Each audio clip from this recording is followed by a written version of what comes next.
Vamos lá, estou recomeçando mais um episódio desse podcast abandonado, falido, né? E sem pretensões. Essa é a segunda temporada e esse é o sexto episódio. E hoje eu estou conversando aqui com o professor Sandro Alexandre, filósofo, talvez, né? O filósofo que conhece mais pessoas na educação, na história da humanidade, sem exageros. É, Todas as vezes em que que eu cito o nome do Sandro e digo o professor de filosofia, alguém surge, né, e diz: "O Sandro, professor?" Eu digo: "É ele mesmo." E aí, né, essa pessoa vai me dizer: "Eu trabalhei com ele" ou "Eu fui aluno dele." Isso é o mais angustiante, né, Sandro? Quando foi aluno, porque isso nos fala alguma coisa sobre a idade, né, Sandro? Sandro, primeira coisa, como é que você está hoje? O que que você está fazendo? Antes de você se apresentar, né? Porque nós vivemos uma sociedade que o que você faz é mais importante do que o que você é. E como eu quero ficar famoso, primeiro eu vou para o que você faz, depois eu vou para o que você é. O que você está fazendo hoje, Sandro? Quais são as suas atribuições sociais, profissionais? você me lembrou o Saramago, Giovana, no ensaio sobre a cegueira, que as pessoas não tinham nome, né? Eram o que faziam. A gente acabou se tornando, né? É, Eu, é o professor, né? É o professor. e aí isso ficou marcado. Às vezes eu até tenho que sair um pouco dessa condição para poder ser eu mesmo, né? Sim. No momento eu continuo sendo professor, trabalho hoje na rede municipal como professor de história. Eu fiquei muito tempo lá na rede municipal fazendo um trabalho assim meio que de professor de orientador de informática educativa, que na verdade era só para mim, um pretexto para fazer interações com colegas e projetos, né? E aí, de uns 4 anos para cá, eu saí dessa função e fui para uma escola para dar aula de história, né? Eu estou De me, história, Sandro? tô me divertindo como professor de história no Céu Curuçá, no Itaim Legal. Paulista, né? A perspectiva do céu é bem interessante. Eu acho que cada escola ganha uma personalidade, né, dentro do sistema. Então não dá para você dizer que o modelo de um céu é o mesmo que de outro. Mas esse que eu tô me agrada muito, assim. Eu meio que consegui me reinventar lá para matar uma ausência que eu estava vivendo muito grande da, da, da questão de ser professor de filosofia, né? Que eu fui por muitos anos, ainda sou, né? Mas por muitos anos numa escola só, né? Que foi Jardim de Guatemi, Sim. se eu não me engano. E de lá, quando a escola virou europeia, eu tive que estou me adequando ainda das escolas que eu estou passando, né? E aí, para você construir um trabalho, isso leva tempo, né? Então, eu acho que eu estou meio que diluindo a filosofia em muitas coisas, né? Por conta dessa anulação que a disciplina tem recebido de forma drástica nesses últimos anos, né? Na grade curricular, principalmente. E é isso, né? Então, eu sou professor de várias coisas no Estado, né? Inclusive filosofia, mas acho difícil eu virar um professor de história numa escola que é meio um clube, né? O Céu Curuçá. Como defina aí, Sandro, várias coisas no estado? O que que é ser um professor de várias coisas? Então, a princípio, porque eu acho que, e é uma questão que eu estou tentando enfrentar de maneira intelectualmente, né? Teoricamente, eu Uhum. acho que essa questão da plataformização, né? Do ensino, que é o mote do Estado nesse último governo e tal, tem causado muitas amarguras para a autonomia intelectual do professor, né? Então, no sentido de fazer várias coisas, justamente isso. Meio que parece que a gente perdeu a identidade à medida que a gente tem que meio que pré-estabelecido quase tudo que tem que ser feito o tempo todo, e esse controle, né? Quase que instantâneo de tudo que você faz. Pouco ou quase nada sobra para isso que acho que motivou a minha geração de professores, né? E era essa coisa dessa relação professor-aluno, né? Dessa construção aproximada ali, né? Voltando a uma palavra que a gente estava usando antes, né? Quase que artesanal, né? Da produção do conhecimento. O que, de alguma maneira, era um problema, né? Porque muita gente se escondia atrás dessa ausência de estrutura para fazer qualquer coisa, né? E não levar o desenvolvimento de nenhum currículo, mas aqueles que estavam comprometidos com isso eram, como é que posso dizer, entusiasmados pela liberdade de cátedra, né? Eu Sim. acho que está sendo a dor maior. Para mim, a dor maior do momento. Na verdade, essa é a minha dor também, assim, porque ainda que essa falta de estrutura e organização ela tenha, ela seja danosa no frigir dos ovos, na última etapa dessa educação formal, essa liberdade que nós tínhamos, que nós não temos mais, mas que nós tínhamos, nos dava a condição de uma certa experimentação, né? Inclusive nessa formação humana.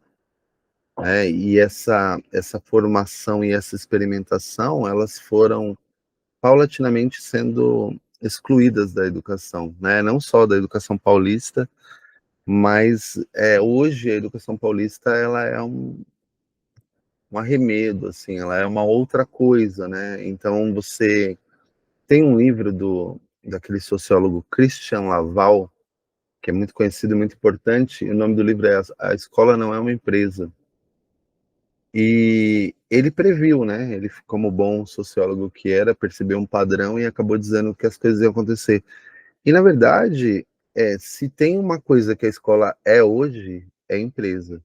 Mas no seu pior sentido, né? Não é aquela empresa tipo Google, né? Em que o cara vai lá, joga o PlayStation 5, né? Aquela coisa meio trabalho se confundindo com a vida.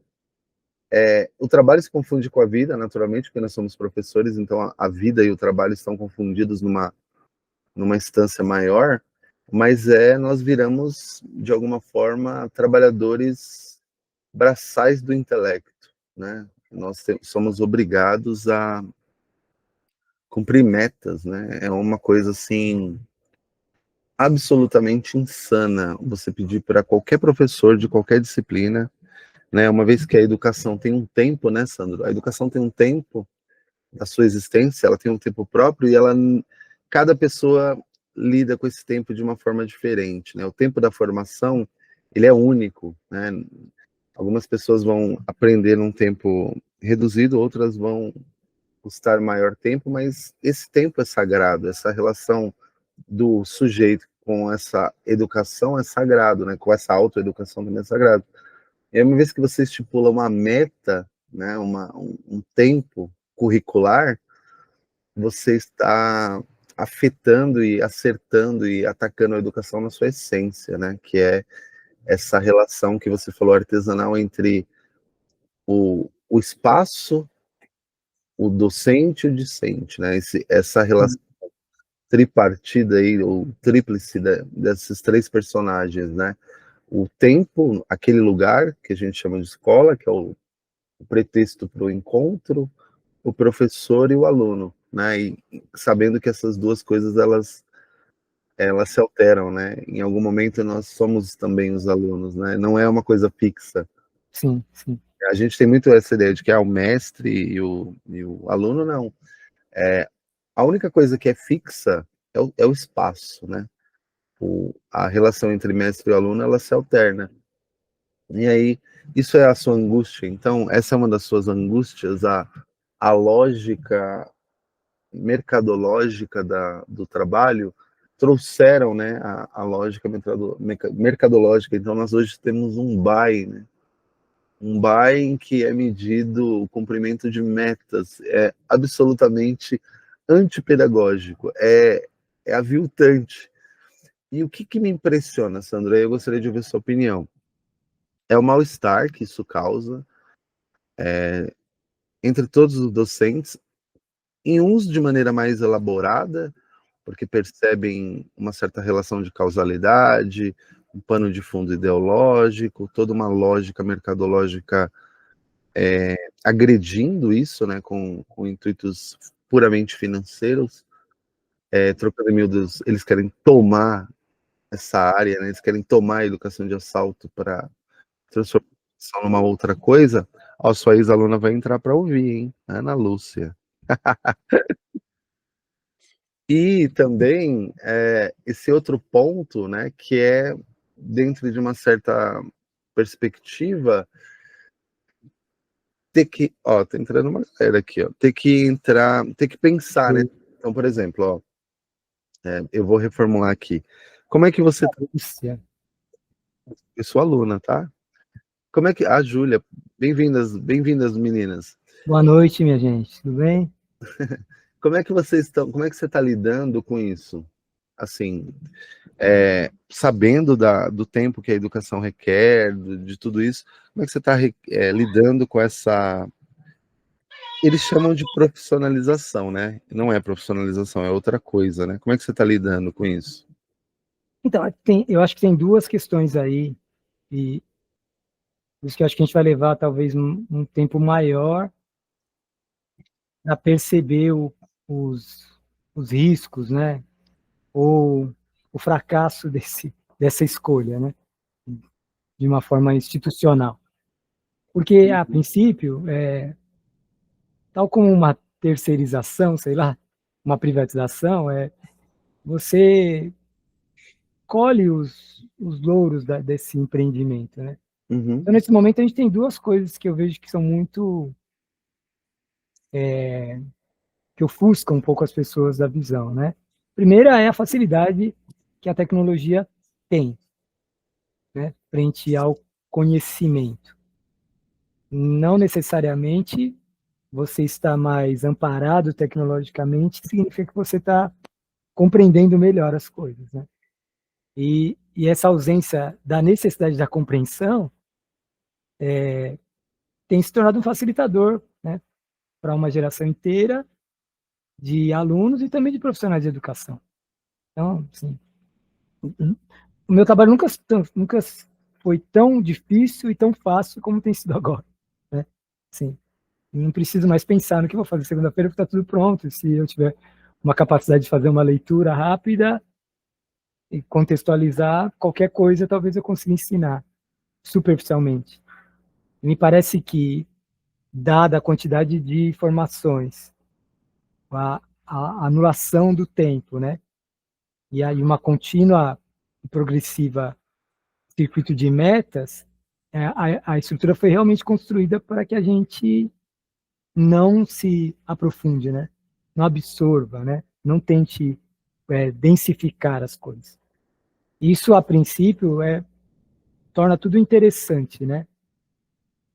Só que ao longo do tempo essa ausência de sentido necessária gera o caos, né?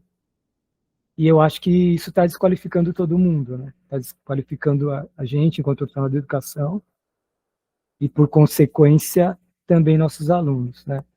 Eu tenho me assustado mais com o que eu vejo, né, nas salas de aulas do que há uma década atrás, ou mais ainda, né? Que nós já tínhamos situações complexas, difíceis e tal. Mas acho que o maior problema é que nessa cadeia de coisas muito dinamizadas como uma engrenagem, tá mais difícil da gente conseguir quebrar isso, né? Romper, encontrar a vinculação, né? Então acho que a gente vai ter menos alunos nos lembrando sobre nós no futuro, né? Não porque a gente não desenvolveu o trabalho que fosse importante, mas porque essa aproximação está cada vez mais difícil. Sim. Fora o que toda essa dimensão da presença, né, dos smartphones, essa discussão, né, do mundo das telas, de alguma maneira, tem posto na vida em geral, né?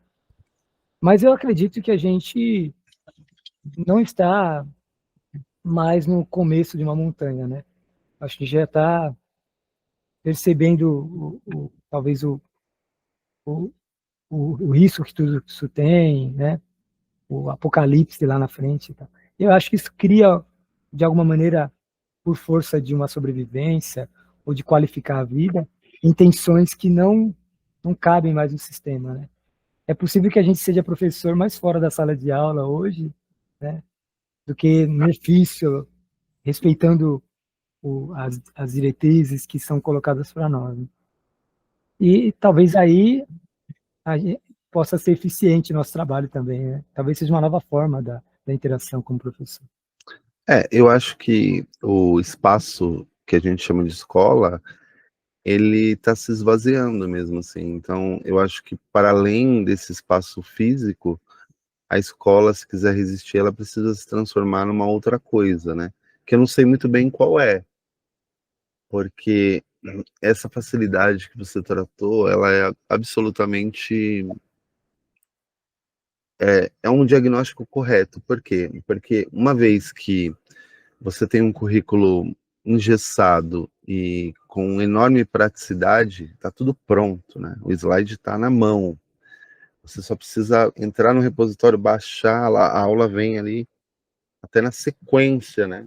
E aí, isso coloca todo mundo, minimamente, que é o que eles desejam, na verdade, numa situação de igualdade, né?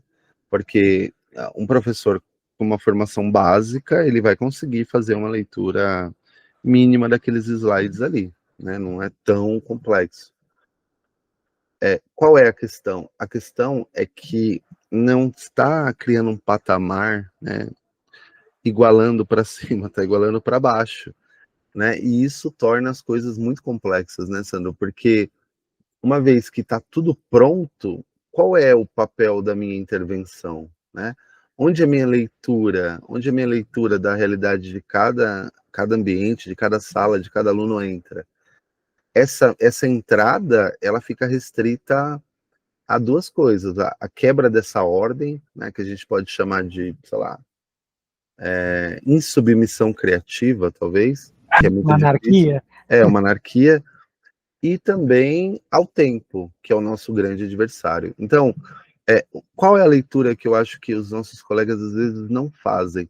A quantidade de aulas atribuída ao profissional durante o dia e a quantidade de aulas que ele precisa cumprir dentro daquele currículo, esse trem passando, ele te obriga a entrar no trem em movimento. E muitas vezes você vai cair, muitas vezes você não vai conseguir. Esse espaço para o diálogo, ele está sendo minado.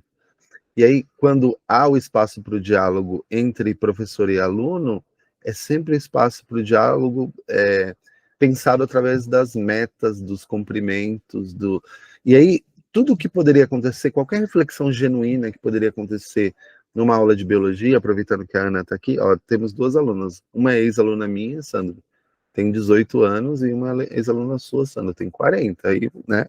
Isso diz muito, né, Sandra? E aí o que acontece? Acho que você não deveria estar espalhando assim essas notícias assim, né? Ô, Ana, fica tranquila, eu sou mais velho que Está você, expondo então eu demais posso. a gente, você não acha, Ana? Acho que ele está expondo assim muito, e aí ele conta que nós somos velhos, estamos muito tempo na rede. Não, Ana, mas se você Fica tá muito. tranquilo, a gente vai pedir uma edição disso aí, se ele tiver Não, que eu vou cortar, postar. vou cortar. Sabe por quê? Porque se a Ana tá muito tempo na rede e ela foi sua aluna, Sandro, né? E ela não está chamando, o que ela está chamando de rede não é o momento em que ela foi aluna, mas o momento em que ela se tornou professora. Sandro, você está distante do ponto de partida aí, né? Você está há 30 anos na educação, Sandro? Eu comecei em 1994.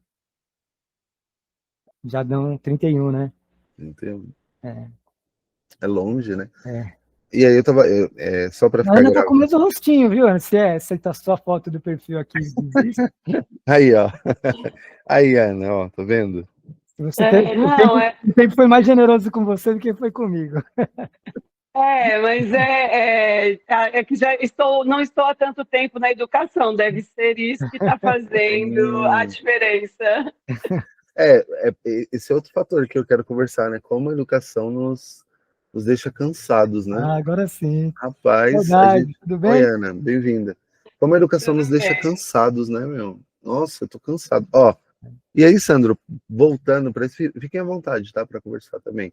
Voltando para isso, eu estava pensando, né? Como é que a gente acha um tempo, né? Esse tempo do diálogo com o aluno, esse tempo do parar para pensar, para parar para refletir, né? Hoje, ó, aproveitar que a Ana estava aí, ontem eu deixei um pensamento passar e eu expressei que é um pensamento que tem me perseguido, assim, que é, cara, não sei se vale a pena, sabe? Tipo, você ser cobrado por metas que não validam o seu trabalho, porque se uma meta ou um processo ele é capaz de validar o seu trabalho, ele tem algum papel, né? Agora, por exemplo, uma meta no que diz respeito ao trabalho da educação. Cara, eu tenho certeza, Sandro, que você deu uma aula para um adolescente há 3 anos atrás, aquele adolescente não compreendeu a mensagem, ele não compreendeu a sua intenção e ele sequer valorou aquilo. Isso não é importante para mim, mas ficou ali na memória. Cara, ele entrou no mercado de trabalho, ele entrou na vida adulta, de repente ele se vê numa situação em que aquela aula que você deu se torna um instrumento para ele lidar com a complexidade do momento. Ele fala, caramba, o professor de filosofia, em algum momento, ele me instrumentalizou, né, no bom sentido, sem que eu percebesse. Isso é muito interessante. Por quê? Porque você não sabe, é impossível mensurar o que se está aprendendo. Entende? Porque pode ser, o cara pode ir lá, Sandro, e errar todas as questões de filosofia no mês seguinte, pós-aula. E daqui a 3 anos ele ser muito mais competente na lida com a complexidade da vida do que um outro que acertou todas as questões de filosofia. Porque talvez esse outro tenha feito um uso puramente instrumental, no sentido ruim da palavra, né? Um uso pragmático, utilitário, enquanto esse outro deixou o tempo maturar, deixou o aprendizado acontecer, né? Isso é uma coisa que eu sempre penso, assim, como que isso acontece? Qual que é a sua opinião sobre as metas? Então, eu fico pensando que não tem uma novidade nessa estrutura, né? O que se tem talvez seja uma exacerbação de informações que dá uma ideia, né, de um certo controle maior. Mas se você pensar que foi a colonização, né, que foi a escravidão, né, o que é a vida na periferia, numa cidade como essa, São Paulo, e o que são as normas, as leis, as regras, as impostações de mercados e aquilo que as pessoas fazem com tudo isso, né? Eu acho que a gente está na mesma dimensão quando se fala de meta de educação, né? Fracassada, na minha opinião, estão as escolas que talvez por força do cansaço, né, deixaram de resistir e descaracterizaram completamente a sua identidade enquanto comunidade escolar para abraçar a busca desses resultados, né? Eu acho que até o que eu tenho percebido, tem rodado pouco, mas assim, algumas escolas ainda, mesmo numa estrutura dessa muito engessada, optam por também dar uma atenção a si. E essa atenção a si é que torna esse trabalho mais vigoroso, inclusive na realização de metas, né? Quando não, essa entrega irrefletida termina no absurdo da adulteração de dados, né? E essa verdade, eu tenho conversado bastante com meus alunos, aqueles que eu consigo ali chegar e tal, essa verdade, uma hora, ela bate na sua porta, entendeu? Uma hora alguém vai te reconhecer pelo que você é, pelas coisas que você traz, enfim. Por mais que a gente tente falsear, né, ou de alguma maneira corresponder, né, ao interesse de alguém ou de alguma estrutura, como essa que está posta agora, quem vai vigorar, eu acho que que quem ginga, né? Eu estou lendo um texto do Rufino, né? Que fala sobre essa questão do como a cultura negra, né, africana, de alguma maneira, subsistiu a todo o terror de destruição que esse povo sofreu nessa terra, né? Mas ainda é aquele povo que samba, né? Que, sei lá, pulsa, que cadencia a vida, e quando você pensa que ele vai sucumbir, ele renasce, renasce. E eu acho que parece que é uma coisa que não tem nada a ver com essas questões pedagógicas do Estado de São Paulo nesse momento, mas eu tenho apostado nisso, sabe? Tem uma coisa que aparece sempre nos nossos planejamentos online, horríveis de se assistir, né? Não, nem tanto pelo conteúdo que possa estar lá, mas essa quase que plasticidade que, a, que essa composição tecnológica dos pensamentos, dos conhecimentos tem dado, né? Não dá para você imaginar que um autor que levou uma vida inteira para poder densificar as ideias dele numa obra que precisava ser lida e discutida várias vezes possa ser resolvida em 2 parágrafos no slide. E lá eles falam um pouco sobre isso, como que fosse uma meia-culpa, não sei se bem em relação a isso, mas o professor tem a liberdade de constituir. Eu vou nessa via aí, sabe? Eu só escuto isso, na verdade, né?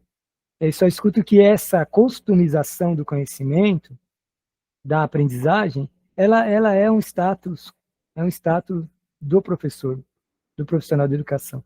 E acho que essa defesa que a gente tem que morrer fazendo, não sucumbir às outras coisas. No O que, final das contas, o dado vira dado, né?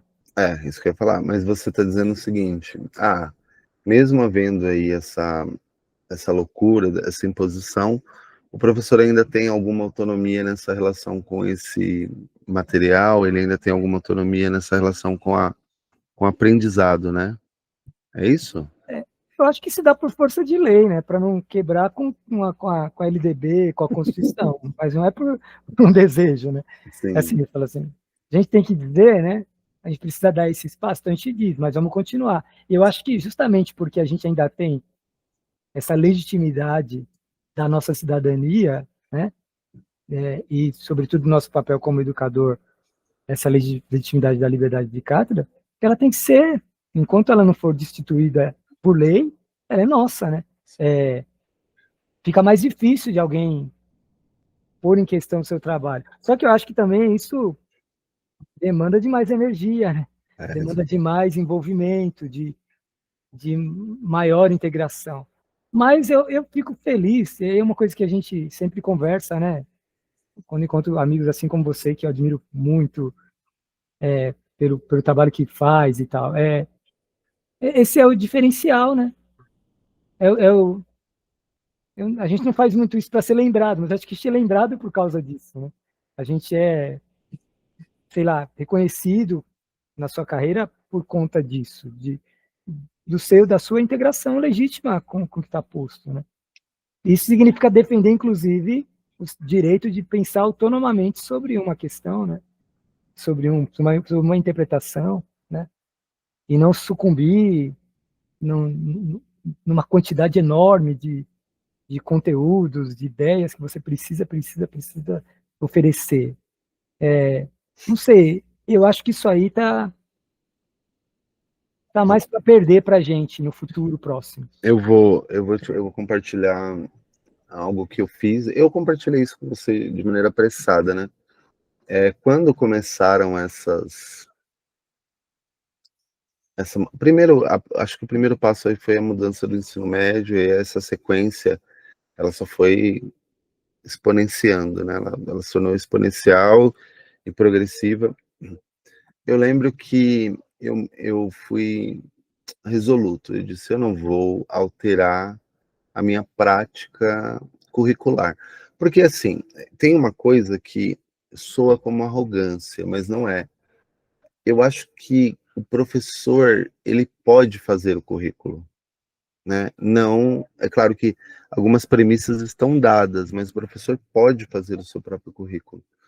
Ele não pode descaber aquilo que cabe ao aluno.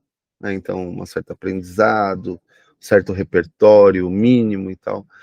E eu sempre fui muito anárquico nesse sentido, assim, eu sempre fiz o currículo. E aí eu comecei a trabalhar com essa minha anarquia, e aí a gente estava naquela mudança do ensino médio, as coisas estavam muito obscuras, assim, a gente não sabia muito bem o que aconteceria, e eu falei, eu vou manter a minha lógica mesma. Eu fiz uma outra alteração no sentido de contemplar certas novidades, né? Porque o cara vai pro Enem sem, pô, mas quem é esse cara? Não, o professor nunca nem esboçou a possibilidade de uma compreensão mínima de um período e tal, incluir ali. E aí, quando eles foram pro Enem, eles acabaram produzindo um resultado muito diferente do esperado positivamente. Porque eu lancei as cartas, eu falei, se der certo, vai dar muito certo. Se der errado, vai dar muito errado, porque eu lancei as cartas. E aí deu muito certo, assim. Eles acabaram indo muito bem, até mais do que esperado, assim. Não que eles não tivessem competência, muito pelo contrário, eles eram muito competentes, né? Mas o que me angustiou é que esse resultado, né, ele não validou, entende? Ele, é claro que ele validou na prática do aluno, ele me valida na escola, né? Tipo, não, tá tudo bem, né? Você vai mal o ano inteiro, mas no final do ano você vai bem, não tem problema. Mas isso não validou o trabalho, entende? No sentido de que não é só o resultado, Sandro, que eu acho que eles esperam. Eu acho que eles esperam uma certa postura. E isso é difícil de mensurar. Porque, assim, eu trabalhei na iniciativa privada durante 11 anos, né? E aí eu era vendedor, e aí tinha um discurso muito interessante, que era o seguinte, então eu lidei com meta há muitos anos. Eu sei o que é uma meta, né? Assim, no sentido bom e ruim do termo. E aí eu lembro que havia discursos assim nas reuniões, olha, se você cumprir a sua meta, ninguém vai te cobrar por algo além daquilo que foi combinado, né? Então o cara estabeleceu uma meta lá de, sei lá, 500 mil reais de vendas, um exemplo. Aí o cara chegava no quarto dia, o cara tinha batido a meta. O cara falava, não, eu não quero mais trabalhar. E ia embora. E não tô nem aí, entendeu? Porque era o negociado, era o concordado ali. E aí você tem o cara que, a duras penas, chega à mesma meta, só no final, no último dia lá, ele consegue alcançar a sua meta astronômica. E aí, havia um discurso no mercado de que esse cara que alcançou a meta rápido, ele é muito bom, e que por isso ele é livre. E havia um discurso de que esse cara metodológico, que faz um pouquinho cada vez lá, ele é muito metodológico, mas ele bate a meta dele. Aí o que acontecia? Quando a empresa ela era obrigada a fazer uma escolha, ela escolhia o cara que cumpria a meta demoradamente. Sabe por quê? Porque havia a ideia de que esse cara, ele veste a camisa. Entende? Ele tá aqui todo dia, ele vem, ele tem o espírito da empresa, ele é um cara que ele tá aí para o que der e vier, entende? E aí, qual é o problema dessa anarquia curricular? Isso não para a escola, mas para uma instância acima. É que eles não querem, talvez eu esteja dizendo algo muito perigoso aqui, mas eles não querem só um número, eles querem um modo de ser, eles querem um percurso, eles querem que. Porque senão eles não podem te usar, Sandro, para testificar aquilo que eles propõem. Eu não sei se está claro para você. Se eu não cumprir o que é esperado, como é que eu vou te usar no seu bom resultado? Então, vou dar um exemplo. Vou chamar o Sandro para falar para outros professores daquilo que ele fez e dos bons resultados que ele teve. Sandro, o que você fez? Como que você lidou com o currículo que nós te oferecemos? Como você adaptou o currículo à sua realidade? Fala aí para os amigos que tem uma margem de de intervenção sua. Aí o Sandro chega e fala, não, eu nunca usei. Na verdade, o que fez eu ter esse resultado é eu ter a coragem de nunca ter usado. O seu resultado ainda vai ser valorado? Provavelmente não. Você entende que por isso que é difícil, na escola, na comunidade escolar, o seu resultado vai ser valorado, porque você vai ter os frutos do trabalho, a sua relação. Mas numa instância acima da escola, você, ao invés de ser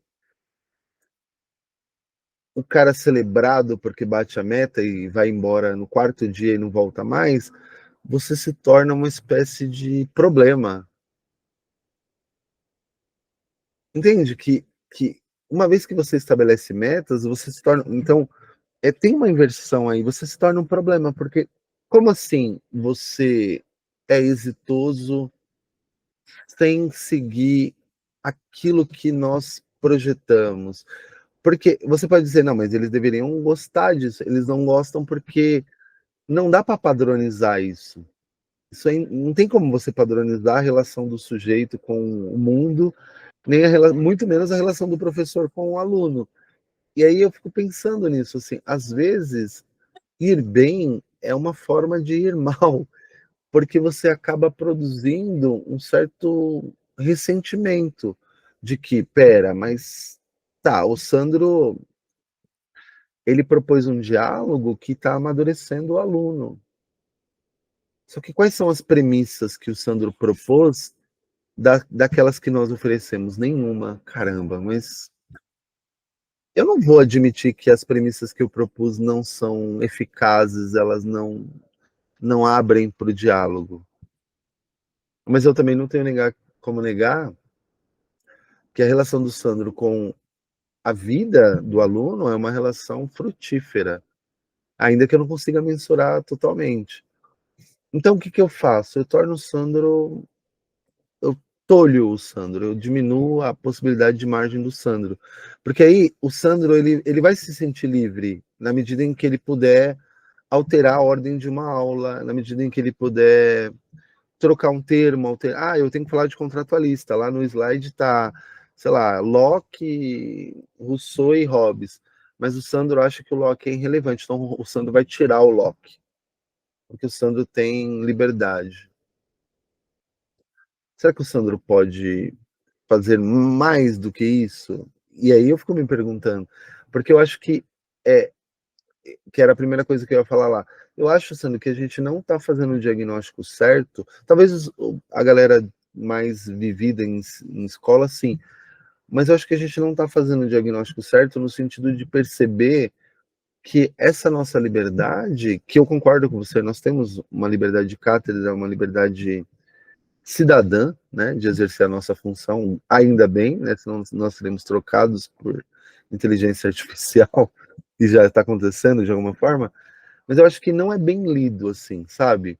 Porque, por exemplo, a última reunião que nós estivemos juntos, Sandro, né? A ministrante da reunião era uma pessoa muito solícita, muito agradável, mas houve uma intervenção nessa última reunião e nós ouvimos uma frase como: ah, mas vocês estão reclamando de um material que foi um professor que fez. Como se isso fosse o validador absoluto de qualquer prática. Não, se foi um professor que fez. E aí, o que é interessante? Não, eu ouço muito isso.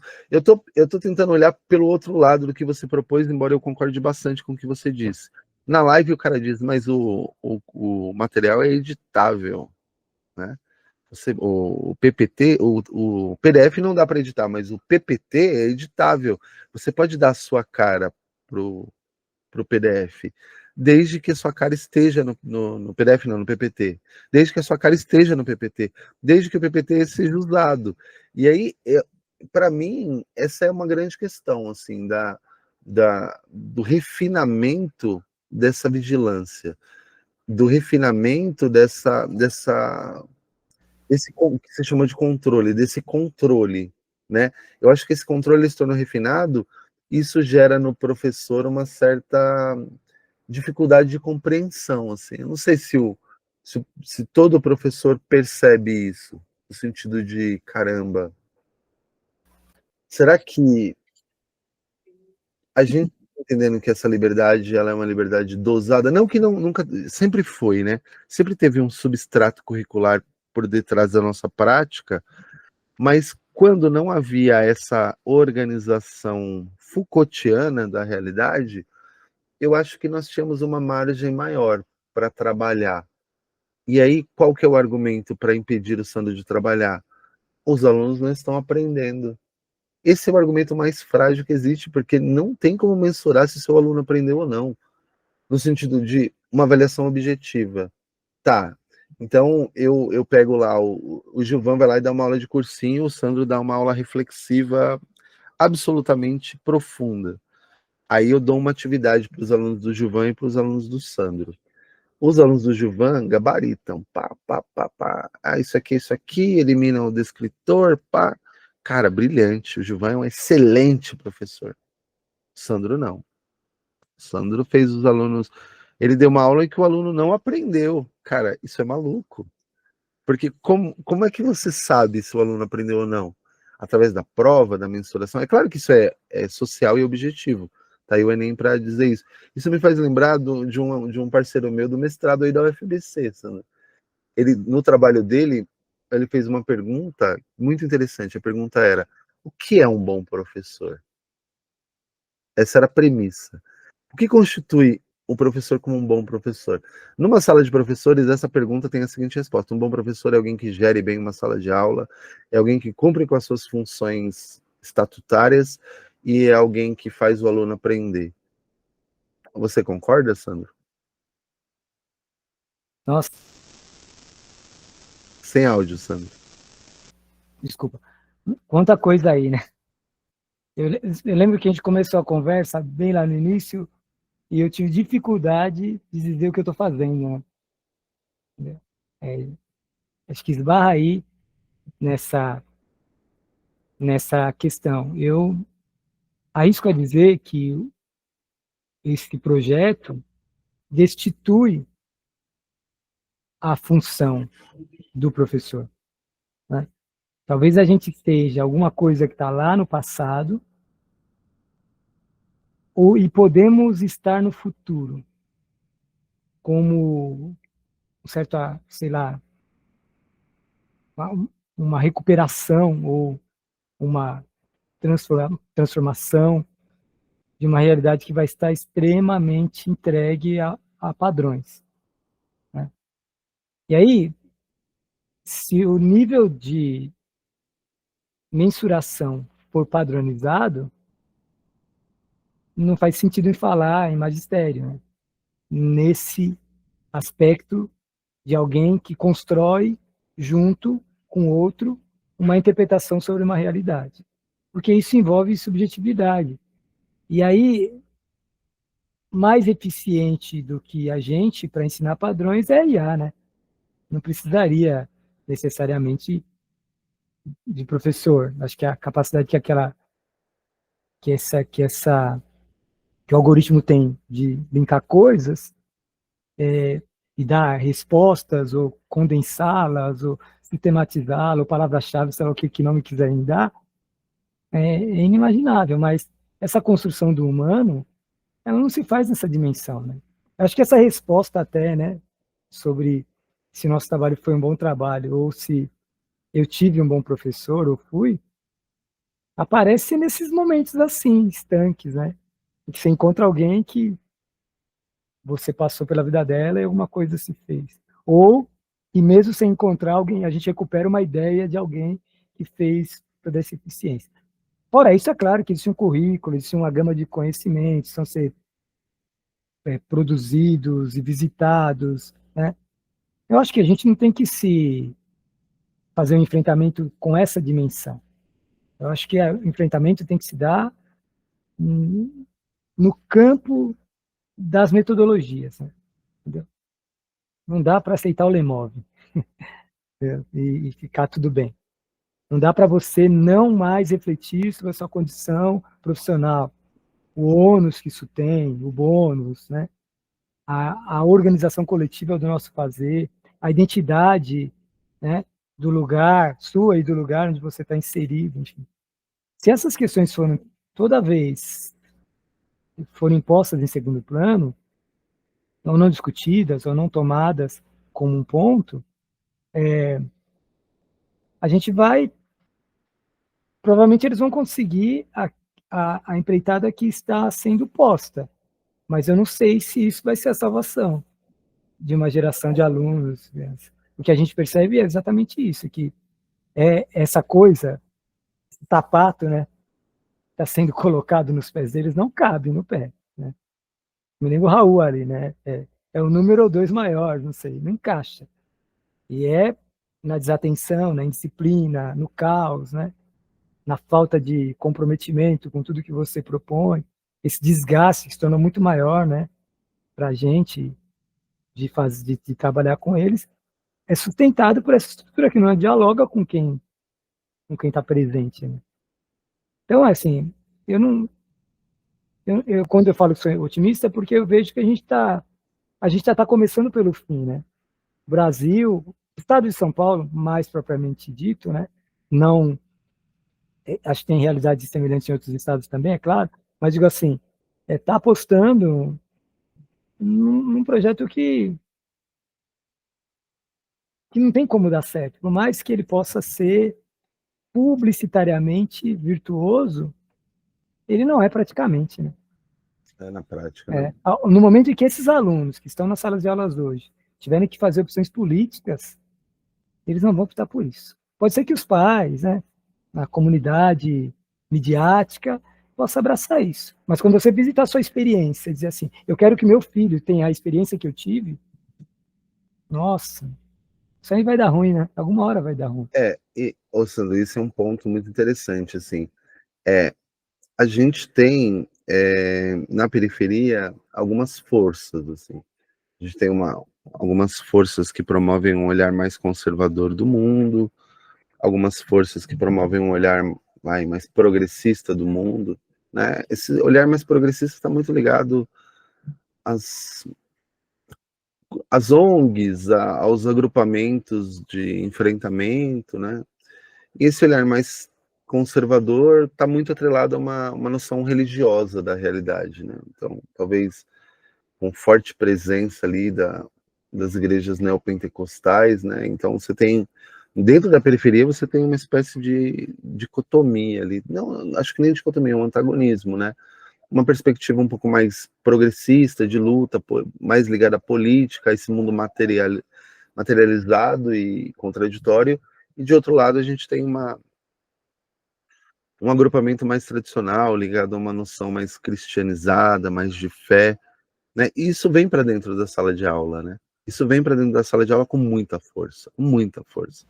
Sim. Então a gente tem agrupamentos mais conservadores e agrupamentos mais progressistas, né? Uns tentando preservar um passado, uns tentando encontrar um futuro ali dentro de uma tradução, numa definição aporcalhada da minha parte. Mas qual é a questão? Esses conservadores, eles são bastante ligados a um certo olhar de mundo e que está muito ligado a uma tradução que a mídia faz. Então a mídia faz uma tradução dessa política que a eles não interessa tanto, né? E aí o que acontece? Isso, eu estou falando isso pelo que você disse. Essa plataformização da educação, essa angústia contínua que é produzida no aluno, tem gerado uma espécie de rebeldia contra essa visão mais conservadora que valida dentro de um círculo grande essa noção de escola técnica, de ensinar, aprender para trabalhar e todo o conjunto de coisas que isso valida. Porque o que eu tenho percebido? Que o aluno que é obrigado a estar diante de uma tela de computador para fazer plataformas, ele não vê a hora de poder falar, porque ele está sendo silenciado pela lógica do tempo, né? pela a meta e não sei mais o que. Esse aluno, ele não vai poder falar, porque a voz dele não é ouvida no sentido de ele não tem voz, não tem canal, ele é uma pessoa em formação que não tem organização suficiente para se fazer ouvir. Só que vai chegar um momento que esse aluno vai poder, essa é uma esperança que eu tenho também, ele vai poder votar. E ele vai se lembrar de, pelo menos eu tenho essa esperança minimamente, que ele vai poder se lembrar de quem esteve no poder enquanto ele foi criança. Criança não, né? Enquanto ele foi adolescente, dessa passagem da adolescência para a vida adulta, e de quem impôs mais problemas além dos problemas naturais de um adolescente, problemas comuns de um adolescente. Porque o que eu ouço dos alunos, cara, é absurdo, assim, principalmente os que já estão se esclarecendo um pouco mais, aqueles que já têm um certo repertório político, linguístico, são coisas assim que eu não tinha visto, talvez a sua esperança seja válida, até então na escola pública, de maneira geral, que essa rebeldia é esse desejo de mudar o atual estado de coisas.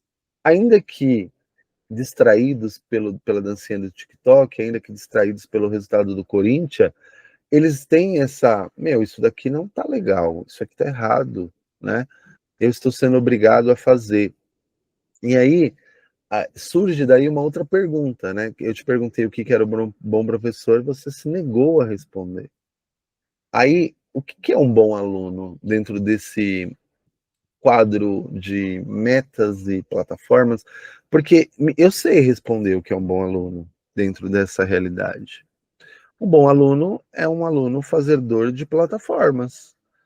Um aluno que cumpre a contento todas as necessidades, todas as demandas que ali foram impostas, ele é um grande aluno, ele é brilhante, né? Porque o bom é o fazedor, o bom professor é um fazedor, o bom aluno é um fazedor.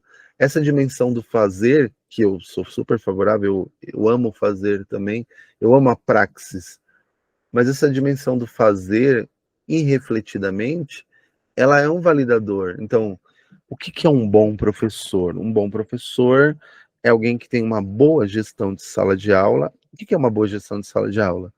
É você não deixar o peão sair pro corredor, né? Ele é um cara que ensina o aluno a aprender. O que é ensinar o aluno a aprender? É o aluno ter uma aula e responder uma avaliação externa, né? E ele também é alguém que domina o conteúdo. O que é dominar o conteúdo, Sandro? Dominar o conteúdo é dominar o currículo pronto. O Sandro não é um bom professor se ele for capaz de citar de cabeça 10 versos de Homero. O Sandro é um bom professor se ele souber o que aplicar naquele primeiro ano para que aquele primeiro ano faça um bom Saeb. Não, Saeb não, no primeiro ano não. Um bom Saresp. Essa dimensão do bom, né, isso me fez pensar no Kant, né, o bom, o agradável e o belo. Essa dimensão do bom, ela é fugidia, porque ela tem a ver com o desempenho. Talvez o pano de fundo seja sempre esse, o desempenhar. Daí, Sandro, você vai ser um bom professor se você desempenha bem o seu papel, levando as pessoas à reflexão e a perceberem a contradição que a realidade impõe, levando as pessoas a pensarem como a ideologia fomenta esse atual estado de coisas? Não.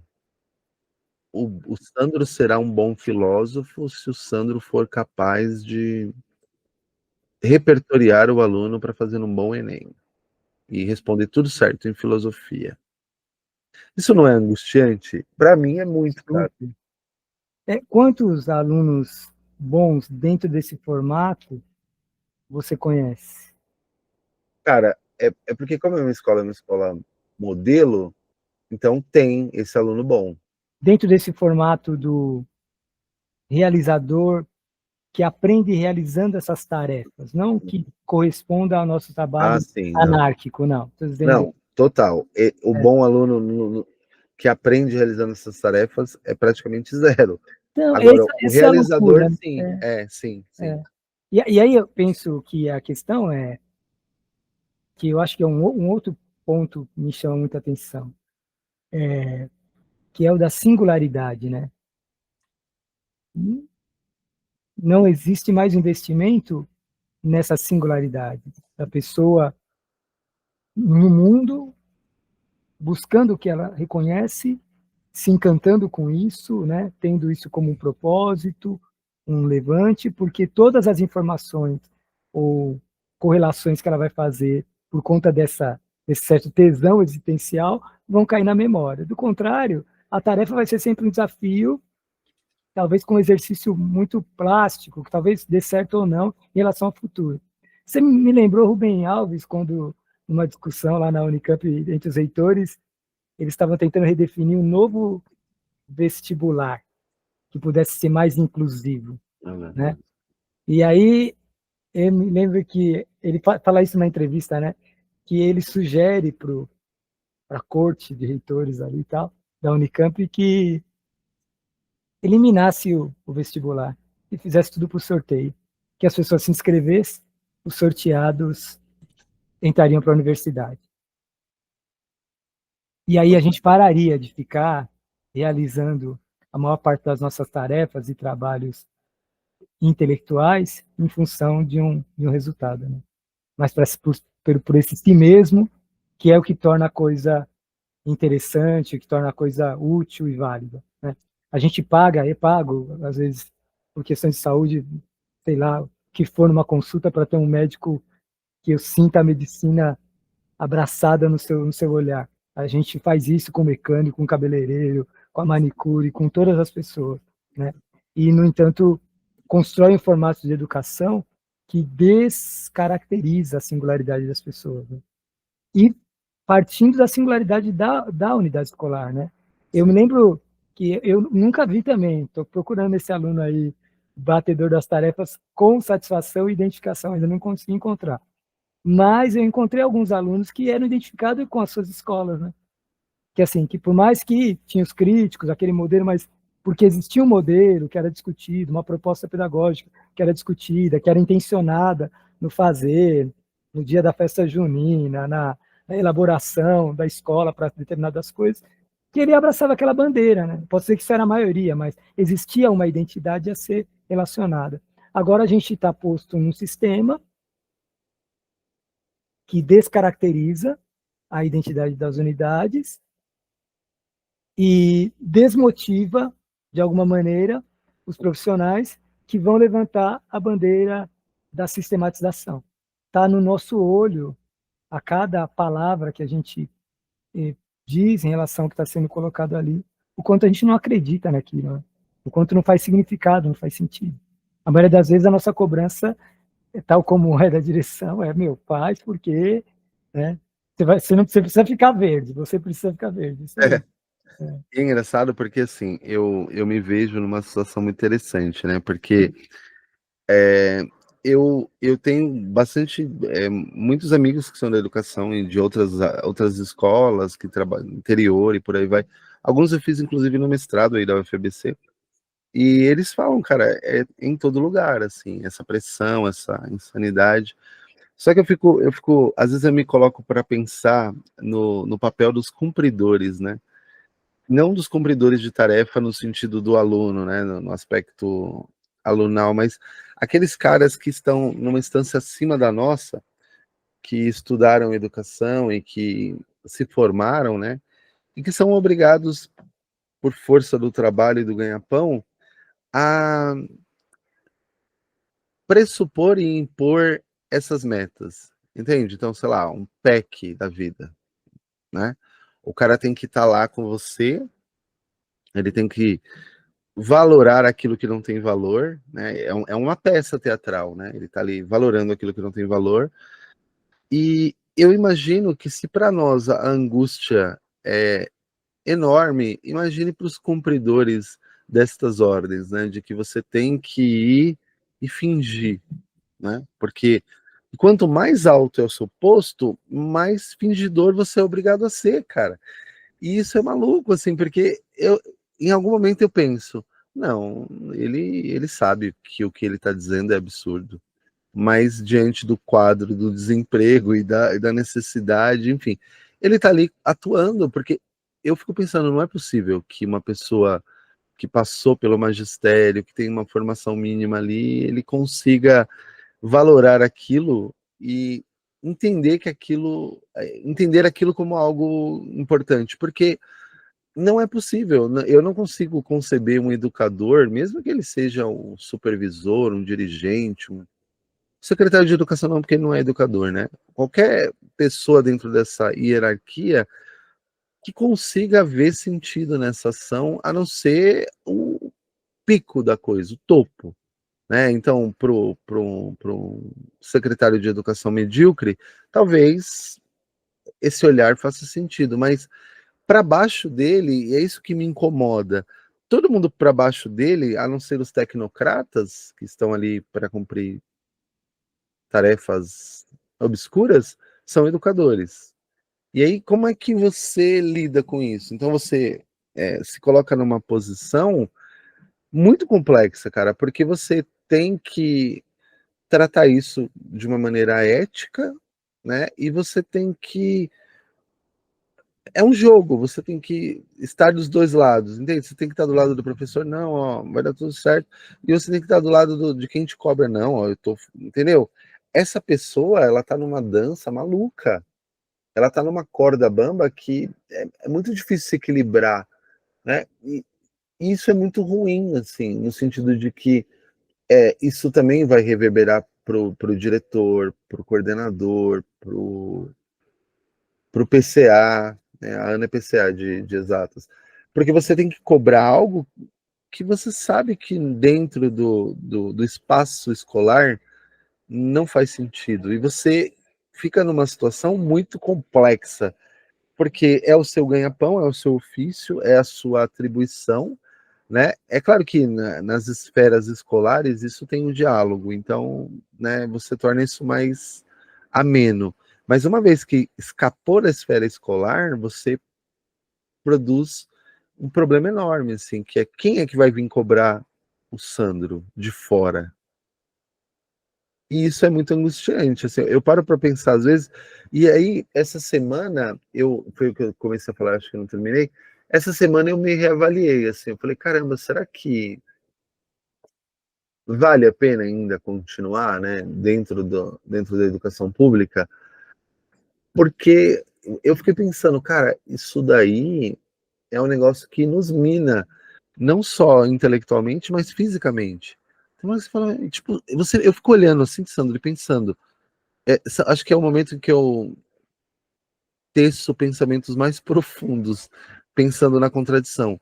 Eu fico pensando, será que essa pessoa está dizendo algo que é real? Será que ela, de tanto ouvir, ela passou a acreditar? Que é quando a gente vai para as nossas formações, né? E eu não estou aqui falando contra os trabalhadores, contra os professores que dão essas formações, eles são pessoas que estão ali dando o melhor deles, mas eu estou falando da lógica que obriga você a colocar o que é valioso como desnecessário e o que é desnecessário como valioso. Eu fico pensando, cara, se eu chegar nesse estágio, né, não que a gente não esteja em alguma medida, mas se eu chegar nesse estágio, eu acho que eu vou abdicar absolutamente da educação, porque aí desconfigurou tudo, desconfigurou para sempre. É a total desconfiguração da educação. O que você acha, Sandro, dessas pessoas? Não estou falando do indivíduo, porque o indivíduo, né, não é o indivíduo, é o processo. Porque existe alguma possibilidade dessa pessoa não perceber? Você acha que tem alguém que realmente acredita, a não ser os donos das plataformas, que isso é realmente o que precisa? Você foi do mundo corporativo, né, Gilvan? Eu não tive muito tempo, pouco tempo, acho que talvez ali, adolescente, logo virei professor, né? Eu comecei entrei numa sala de aula, eu tinha 19 anos. Então, praticamente a minha vida inteira eu fui funcionário público, né? Vamos dizer assim, trabalhei um tempo em escola particular, mas essa dimensão da educação, né, pública muito forte na minha veia. Então, e eu sempre olhava com estranhamento meus amigos que estavam no mundo corporativo, né? A ausência de entusiasmo, que o entusiasmo pragmático, né, que era para um projeto, para uma atividade em si, e uma ausência de entusiasmo com o conjunto das coisas, porque ele sabia que ali logo ele seria descartável, que aquela tarefa em si, ela tinha um tempo de vida curto, né? Enfim, né? Estou vendendo um determinado o plano, vou mudar para uma empresa, vou vender outra coisa, e essa dinâmica do mercado e dessa impessoalidade, né? Que dá, de alguma maneira, o status do sentido, dos princípios, né, empresariais para os gestores e diretores e presidentes dessas empresas, mas, em geral, não chega esse levante de significados, né, sobre o trabalho, não chega no trabalhador convencional, ele não pensa isso, né? O trabalho é alienado e, de repente, assim ficou tudo bem, né? O capitalismo resolveu isso bem, Marx até tentou destruir, mas não conseguiu, resolveu muito bem. As pessoas entendem que o trabalho é uma outra coisa, que a vida corre em outro lugar. O problema é que a educação, ela não consegue dissociar essas duas coisas, né? E aí só tem, para mim, dois caminhos. Ou a gente enfrenta existencialmente, se organiza, que é uma coisa que me angustia demais, né? Que se tornou a categoria dos profissionais de educação. Para além do que o sindicato, que também é um problema sério, né? Se tornou, essa nossa capacidade de mobilização, né? De posicionamento com os pares em relação às questões, ela meio que quase se diluiu, né? Não existe mais isso praticamente. E para mim, talvez seja a nossa tábua de salvação, porque há que se imaginar que isso também é uma política de governo, né? Não uma política de Estado. É uma opção de uma gestão, né? Ou de uma gestão que já vem se reinventando há longas décadas em São Paulo, mas é uma gestão. Isso não é o governador não tem um cargo vitalício, né? Essa perspectiva política que está aí, ela não precisa ser assim sempre. E se a gente imaginar, concordar que ela vai sempre se mantendo, não haveria por que toda essa luta, essa disputa política no país em todas as áreas, né? Há quem quer que isso mude lá no governo federal, a gente queira aqui. Eu acho que uma hora a quantidade de ausência de significado, ela pode gritar, se não por uma consciência, mas por uma reação, né? Uma reação como que fosse uma catarse. E eu sinto isso, assim, as escolas que eu entro hoje, elas são vulcões de erupção, entendeu? Está ali esperando emergir o monstro da lagoa. Alguma hora parece que alguma coisa vai acontecer. E não porque as pessoas não estão trabalhando ali, que a gente não tem uma proposta. É porque a ausência do significado, né? Para uma comunidade, enfim, inteira. Então, antigamente, recuperar isso só dependia do movimento interno, né? De uma instituição. Agora não, né? Depende da destituição política de uma perspectiva, né? Que eu acho que também é possível. Se não por uma militância, eu acho que ela vem pela incoerência mesmo, né? É curioso como a extrema-direita não consegue ter uma certa, como é que eu posso dizer, resiliência, né? Ela vem, ela incide de uma forma bem marcante, programas e projetos, e eles vão se autodestruindo, eles não se equacionam, porque só se a gente acabar com a sociedade como um todo, né? Só se eu, por exemplo, eu ficaria com um slide e um aluno numa sala de aula dessas feliz, assim. Nessas salas que eu tenho com 40 e pouco, aquilo ali não funciona. E no fim, e é mente quem consegue dar conta disso aí, né? Só que assim, a gente está passando gerações, como se isso fosse natural, né? Cada geração que chega está querendo menos, está ameaçando menos. E aí, assim, de sorte, as escolas que ainda são malucas, estranhas, que a gestão, o grupo de professores, a identidade da comunidade é preservada sobre a ameaça, né? de todo quanto é plano, que sobrevive, né? Para dar um oxigênio, né? A gente vem procurando isso. Talvez você não tenha jogado totalmente a toalha, talvez por conta disso, né? Eu também me sinto agora, assim, num momento de transição, né? Se tivesse que ser muito objetivo e lógico, eu já teria anunciado minha aposentadoria antes do tempo, né? é que a gente precisa sobreviver, né? E aí tem toda essa questão também que eu acho que é o outro ponto, né? Porque assim, aquela conversa que no passado a gente falava para as donas de casa sofredoras de violência doméstica, como você não se separa desse homem, né? Como se fosse simples, né? Ele está aqui batendo na gente todos os dias e a gente vai para onde, né? Se a gente tem as contas para pagar.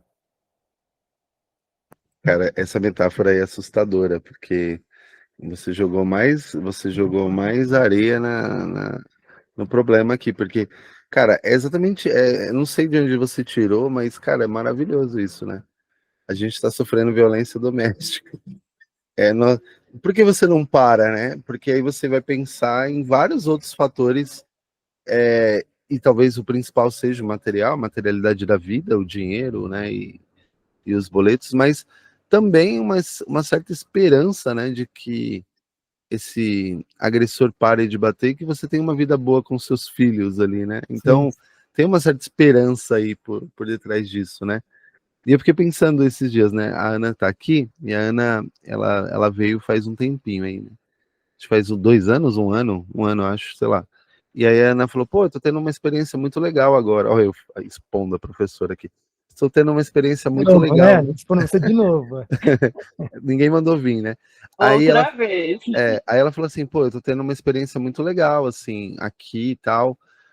De certa forma, ela encontrou o significado que ela ainda não tinha achado, né? Talvez na prática pedagógica dela, ela já tinha tido uma experiência ruim, inclusive na escola, em um tempo ido, né? Um tempo passado e tal.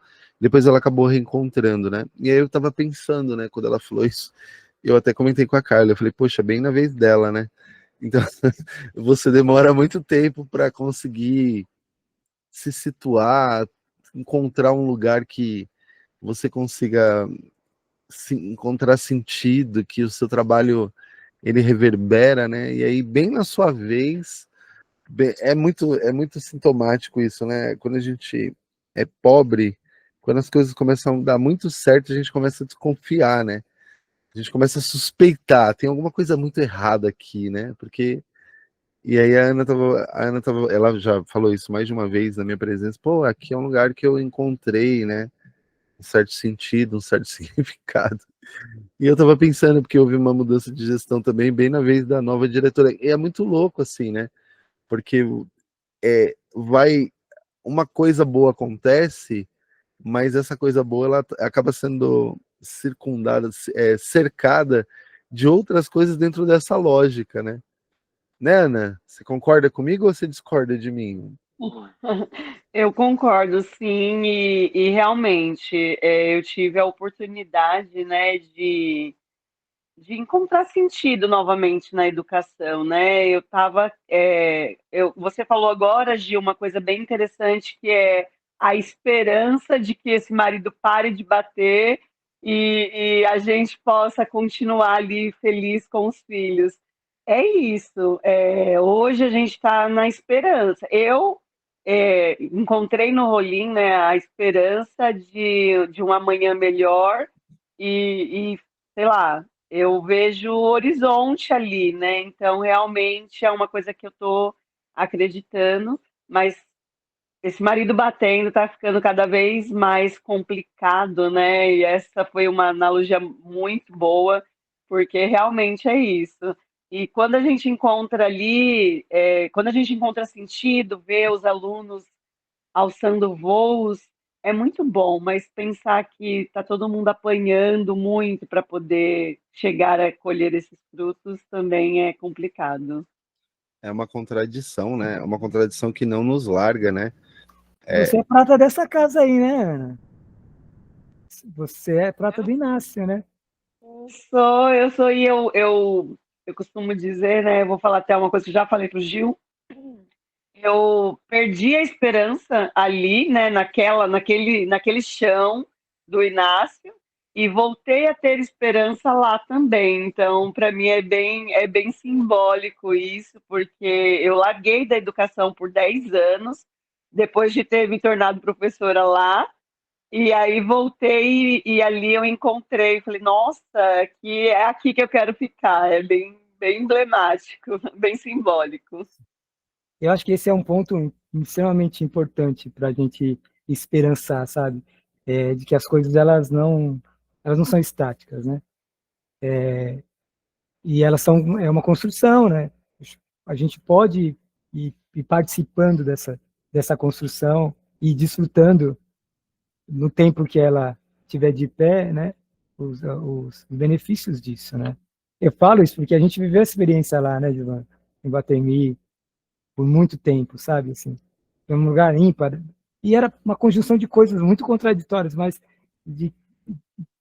a gente encontrou vínculo ali no grupo de profissionais e de alunos, e por muito tempo a gente fez coisas assim que dificilmente eu imaginei que fosse fazer.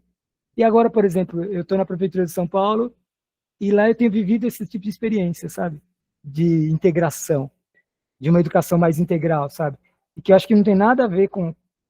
Quer dizer, de sorte, não é bem o que a Prefeitura de São Paulo tem feito, porque eles estão copiando esse modelo horroroso que o Estado já tá bem estabelecido no Estado, né?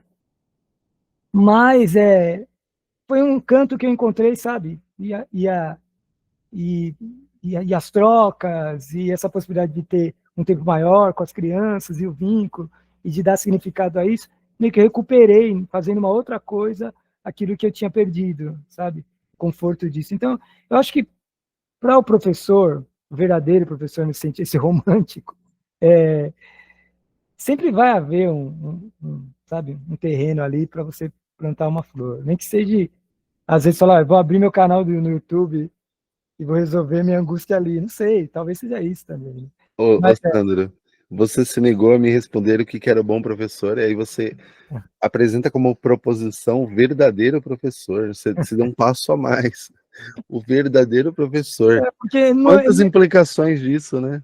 ele não necessariamente é bom, né, o verdadeiro. É verdade. Nem sempre verdade. Alguns autores vão discordar, vão dizer que o verdadeiro é sempre bom, né? A verdade é sempre boa. Alguns vão dizer que não, né? Bom, gente, eu acho que nós esticamos aqui bastante o tempo. Foi muito legal sendo a conversa, assim, né? Conversa é sempre muito legal, né? A gente sempre, quando nós nos encontramos nessas formações contraditórias, né? Que elas são positivas na medida em que nos reúnem e negativas na medida em que as proposições são apresentadas. Foi muito legal a nossa conversa, e aí eu estava pensando, né, em como fazer porque assim, a gente tem muitos alunos que eles sempre me perguntam, professor, por que você foi fazer filosofia? E não é uma coisa só, né? Essa é uma resposta diversa, porque há vários momentos em que ir para a filosofia acontece. Então, você tem um amigo, você tem um livro, você tem uma inquietação pessoal, um problema existencial, um desejo de mudança, e enfim, né? Os aspectos e a diversidade é muito ampla, né? Há muita coisa acontecendo para você ir para a filosofia.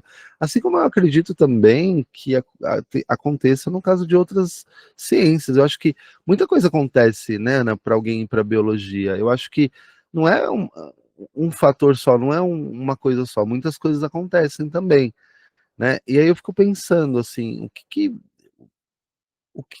porque nós somos uma escola, Sandro, que produz muitos professores, assim, nós somos uma fábrica de licenciandos, assim, a gente tem muitos alunos que vão fazer licenciatura, muitos, assim, é um número, assim, eu não sei se há equivalência em escola pública, e não estou exagerando, eu acho que não há equivalência. Isso É, confere um trabalho significativo que vocês estão fazendo lá, não, né? eu acho que não há equivalência em escola pública, e eu não estou exagerando, assim, a gente manda, sei lá, em média 40 alunos para universidades públicas, fora as particulares, e um número muito grande de professores. É claro que há, né, o pessoal que vai fazer psicologia, o pessoal que vai fazer direito, enfim, mas o grosso mesmo da nossa formação são os licenciandos, né?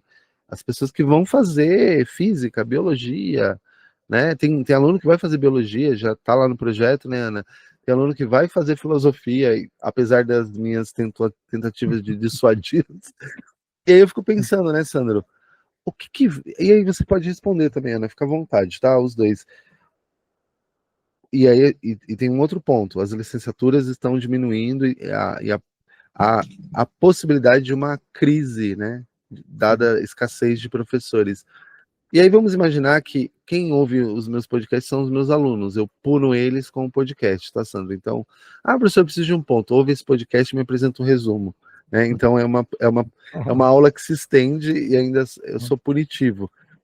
Para alguém que está nos ouvindo aqui, pode não ser aluno também, ainda vale a pena se sair pensando aí, rememorem, busquem na memória, ainda vale a pena insistir numa carreira na educação, sobre todos os aspectos possíveis que vocês quiserem comentar.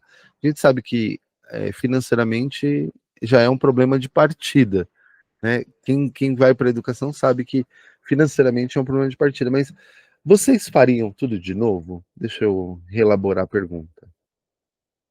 Começa aí, Ana, vai.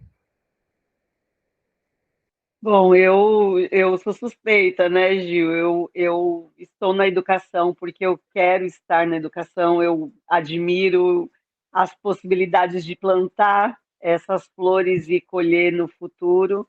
Então, eu faria, eu acredito que eu faria de novo. Mas a cada dia eu estou diminuindo mais a esperança, mas eu ainda tenho esperança.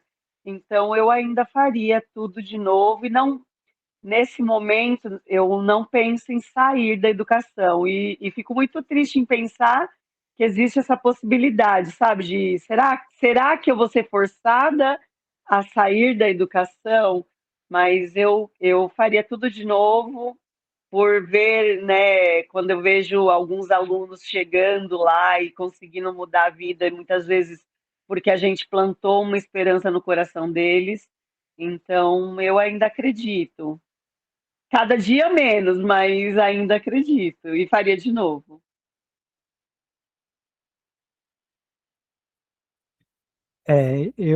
Eu também acho que essa questão da vocação é um tema interessante, né? Assim, você já remete aquelas coisas do Platão lá, né?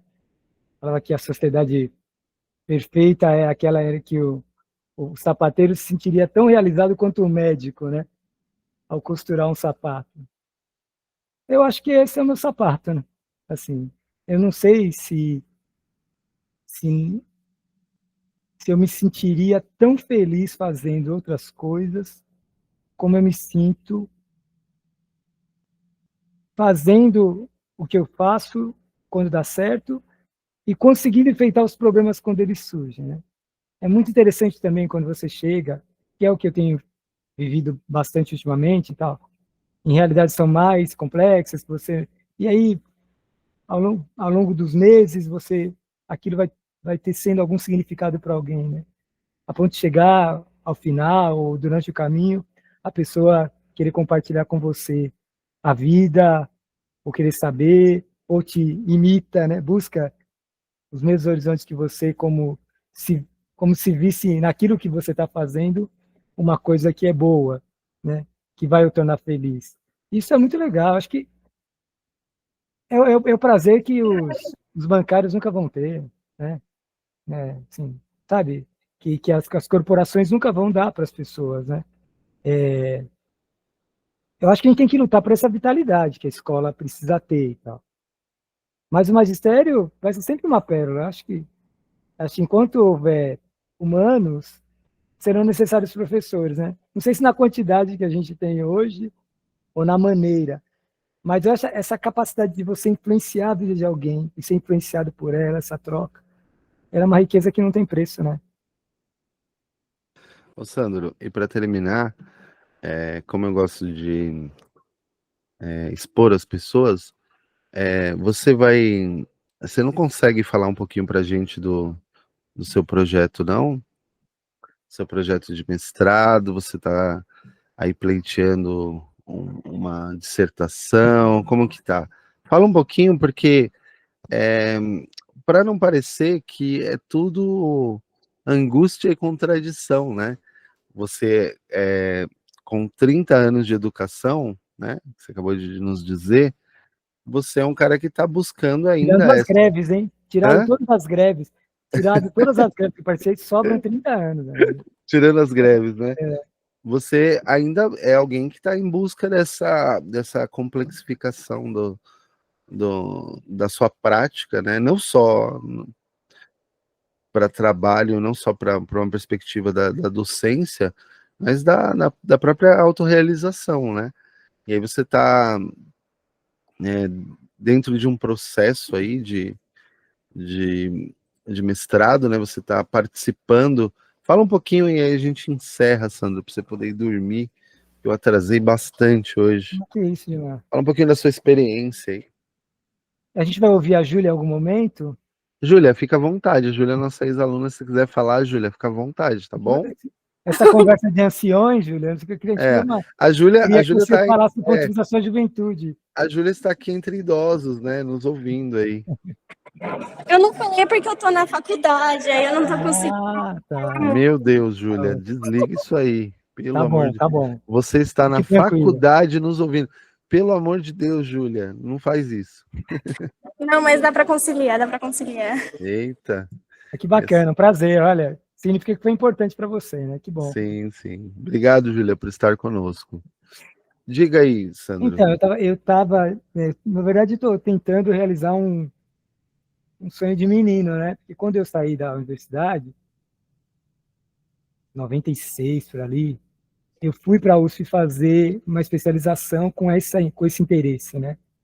Uhum. Fiquei uns 2 anos e pouco ali, pleiteando orientador. Mas logo eu fui convidado para trabalhar na escola particular, e aí trabalho, família. A vida foi me colocando em outros caminhos, e essa coisa ficou ali, né? Guardada. Fui ajudar meu filho, que ele se desenvolver, agora ele já está mais maduro, assim, né? Para seguir só para os caminhos. Tem sobrado, diante desse mundo de coisas que eu tenho que fazer, né? O que eu acharia que era um tempo possível, né? E me veio justamente da angústia, né? Do contexto. O que eu vou fazer, né? Eu pensei no Hamlet, né? Que no dilema de tentar salvar a morte do pai, ele escreve uma obra, né? Ele escreve a peça. Então, eu falei, acho que eu preciso fazer alguma coisa. E é isso que eu estou tentando, de alguma maneira, né? Produzir pesquisa, né? Ensino de filosofia. Meu projeto vai um pouco nessa via de discutir sobre essas questões que a gente meio que falou aqui nas entrelinhas, né? Os efeitos da tecnologia na educação e na anulação da sensibilidade e da subjetividade. É alguma coisa como filosofia e inteligência artificial, né? O quanto a filosofia pode nos dar autonomia para enfrentar essa nova dimensão do mundo, que é rica, né? Que é extremamente robusta, né? Assim, de tantas coisas que a gente poderia conquistar com ela, mas tal como quase tudo que é massificado, né? Pode se transformar no ônus para um aluno em sala de aula, enfim. Então está me incomodando demais esse negócio de que vamos realizar as tarefas e as pessoas que não querem as tarefas já encontram as respostas certas das tarefas, entregam as tarefas, e todo esse mundo de informações fica diluído nesse movimento muito superficial, né? Uhum.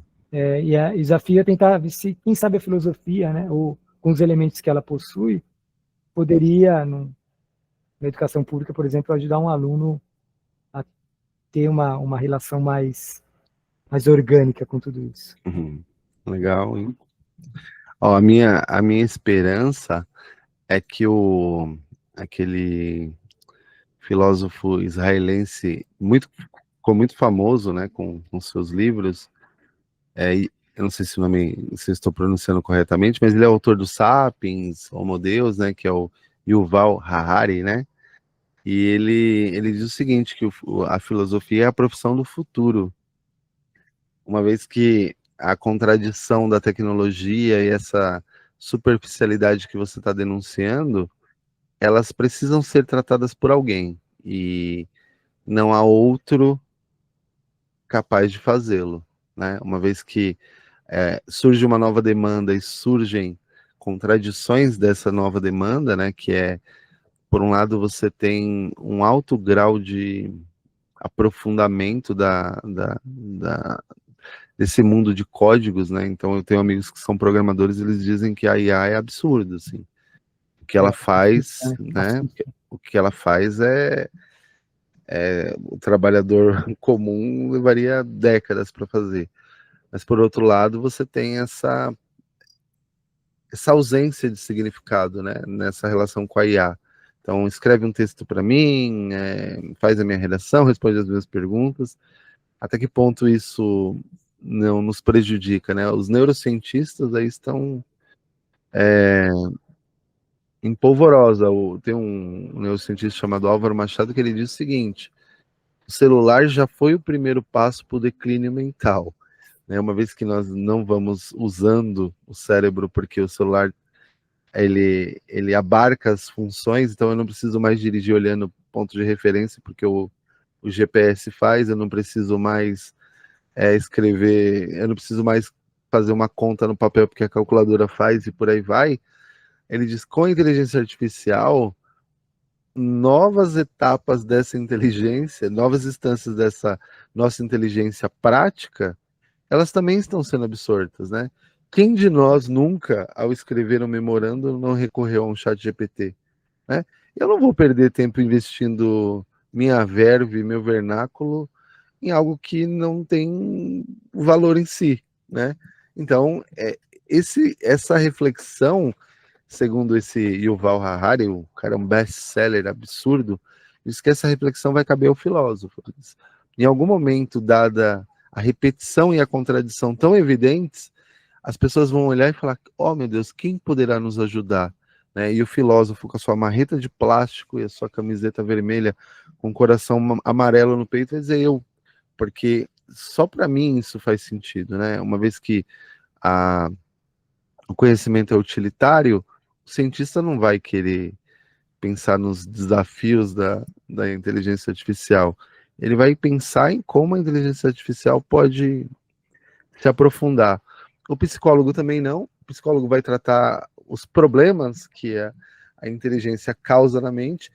Essa lida crua vai caber ao filósofo, segundo o Harari, e aí, interessante isso. Espero que ele seja... Nossos alunos que optaram por essa loucura precisam saber disso, né? Né? Quando eu vejo que não tem mais como dissuadi-los, eu conto essa história para nutrir alguma esperança. Bom, gente, vamos finalizar. A gente avançou bastante no tempo. Sandro, obrigado aí pela compreensão. Eu atrasei bastante hoje, né? Eu tive bastante problema com o trânsito num bairro que praticamente não tem trânsito. Foi muito legal o bate-papo. Obrigado aí, Julinha, por estar conosco. Foca na faculdade. Para de ouvir esses velhos falando aqui, ouça o seu professor. Obrigado, Ana, por ter entrado também. É o Sandro mesmo, né, Ana? Pelo que eu vi, é o Sandro que te deu aula. Então não era outro Sandro, né? É o Sandro certo, isso daí? O Sandro certo. Ele foi meu professor lá no Inácio. Da Amália, né? Ótimo. No tempo que a Amália foi diretora, não foi? Era. Silvia, Amália, assim. Nossa, Sandra, tinha uma Sandra também. Acho que ela era coordenadora. Sim. Eu fiquei lá um tempo.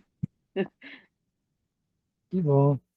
Foi muito bom falar com vocês, adorei a conversa também. Obrigado pela presença aí, né, por aguentar nosso falatório filosófico, né? Eu gostaria de propor um versinho que está na epígrafe do meu projeto. Claro. Eu acho que casa com a nossa conversa hoje, né? Eu arranquei das letras do Gil, né? O cérebro eletrônico faz tudo, faz quase tudo, mas ele é mudo. O cérebro eletrônico comanda, manda e desmanda. Ele é quem manda, mas ele não anda. Eu caco os meus botões de carne e osso, eu falo e ouço, eu penso, eu posso. Bom, Não tenho mais nada a dizer, né? Obrigado, gente. Obrigado, Sandro. Foi Obrigado a sempre um vocês, prazer gente. conversar com Muito bom. vocês. E a gente fica por aqui, vou encerrar a gravação e nós vamos nos conversando. Eu ouvi isso esses dias e gostei muito disso. Nós vamos nos conversando. Isso é maravilhoso. A língua portuguesa, ela é incrível. Nós vamos nos conversando. E eu fiquei pensando nisso e eu não consigo parar de pensar. Então, nós vamos nos conversando, tá? Com a Ana diariamente, com o Sandro esporadicamente e Julinha foca na facu.